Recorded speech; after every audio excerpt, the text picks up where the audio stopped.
There's a particular testimony um, that I'd like to share with you, and very remarkable. And before now, I never knew how much it tied to my destiny and what God had in plan for me.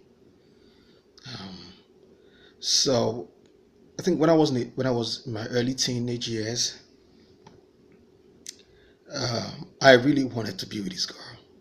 There was this girl I really wanted to be with, not because I had so much feelings for her, but because a friend of mine had been with her.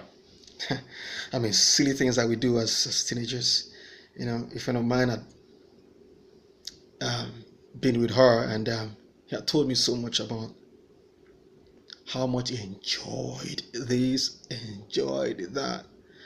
And you can imagine, a silly me wanted to do the same thing with the same girl. I mean, and I think back about all the things that we tried doing when we were much younger. Like, what was in your mind? But so I had this strong desire to be with this lady. I just wanted to taste of this thing. And in fairness to my friend, he did warn me. He told me, though I enjoyed every bit of my time with this girl, but I'd advise you not to go near this girl, because I sort of got addicted. And every time I tried breaking off, I couldn't. I couldn't. So I had this information in my mind. Still, the devil was just pushing me. You can have this girl. Just a little taste. I mean, coupled with the fact that the girl also liked me. Funny. So, this fateful Tuesday evening, it was going to be her birthday on Thursday. So we met on Tuesday, and she told me about our birthday plans for Thursday. So she had invited all my friends to be at her house at about 6 in the evening. Then she told me, asked me if I could come by 4 on the same Thursday. Just 2 hours before my friends were coming. And we both understood what we wanted to do. I mean, this is what I wanted. So I was prepared for it. Tuesday night, I went home. I went to bed. Wednesday night, I went to bed. And something remarkable happened. When I woke up on Thursday morning, I went to school. In the evening at about 3:30, in the afternoon at about 3:30, I was off on my way to our house. As I walked down, I passed a particular house where I know my friends gather. And I saw my friends gathered outside the house. I didn't want them to see me. I didn't know I was going to see them, because it was around a couple of minutes to 4, and I was sure they were all getting ready for the party that was to start at 6. But when I saw them, I was shocked. I was like, wow, these guys are going to know what I intend to do this evening. And they called me. They were calling me all sorts of names.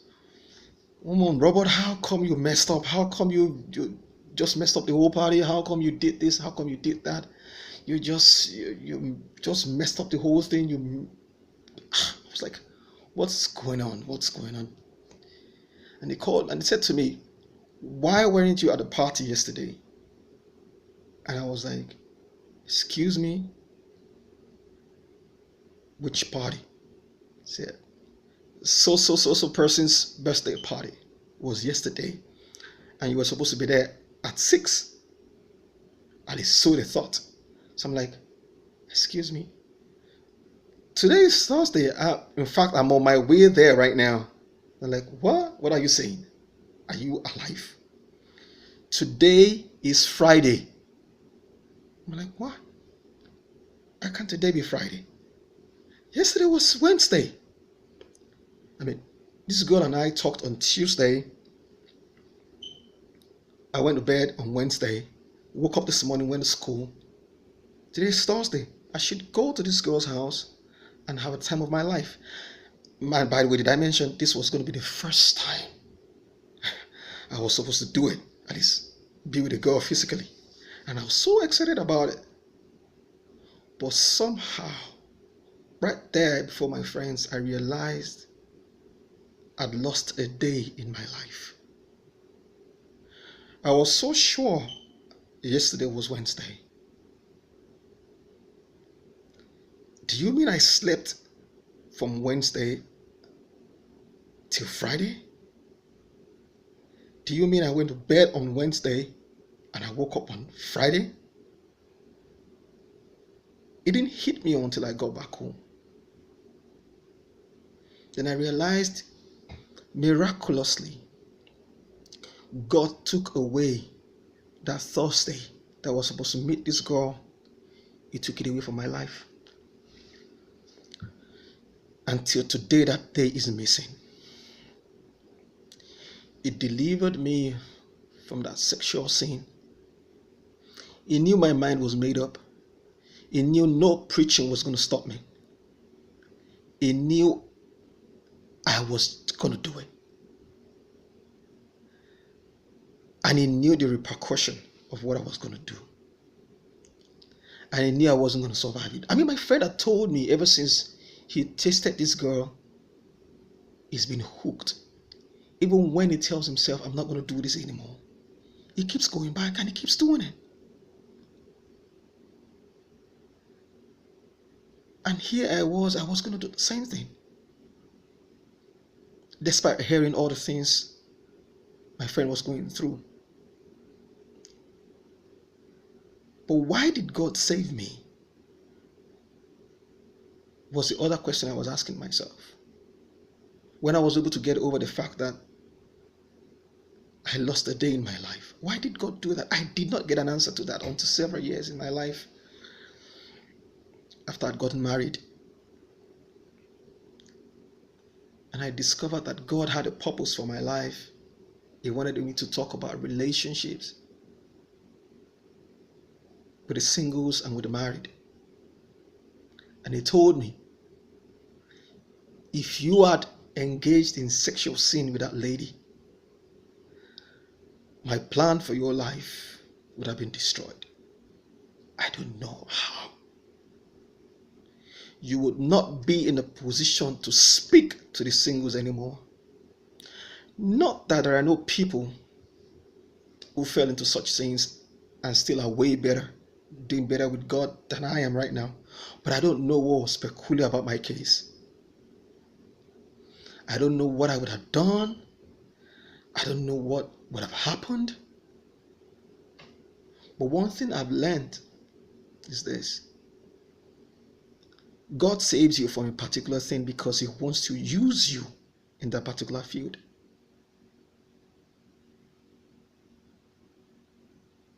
God is a God of purpose. He's a master planner. He has our lives in his hands. We ought to live lives of purpose. We need to understand that he has everything written in the palm of his hands. And jealously he will guard and he will guide those he wants to use. I mean, he delivered Paul, then Saul, Acts chapter 9 from 1 verse 1 to 6. I mean, Paul was a strong persecutor of Christians. He had that strong desire to do this. When he saved Paul in the same field he saved Paul from, he put him back in there and used him for his glory. I don't know how this testimony will bless you. What has God saved you from? What has God delivered you from? He wants to use a lesson you've learned from that for the purpose of his glory. He wants to bless other people.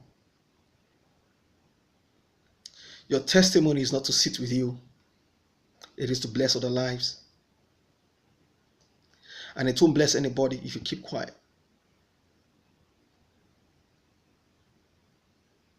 That's why you see some people who probably used to be prostitutes out there.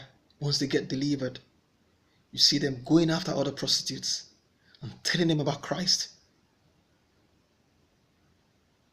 Probably see someone who used to steal, going after youths, going after people out there and telling them the danger of stealing. What has God saved you from? What grace are you enjoying today?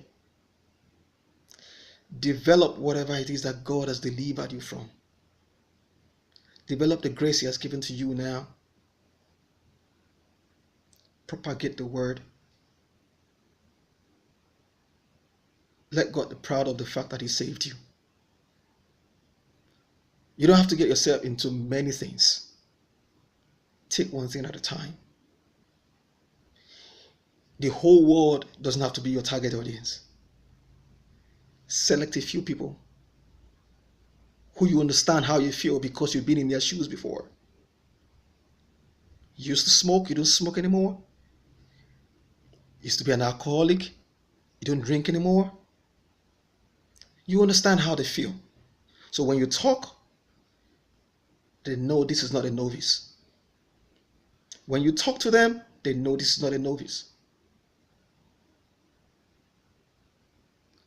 I hope this encourages you to do something for Christ.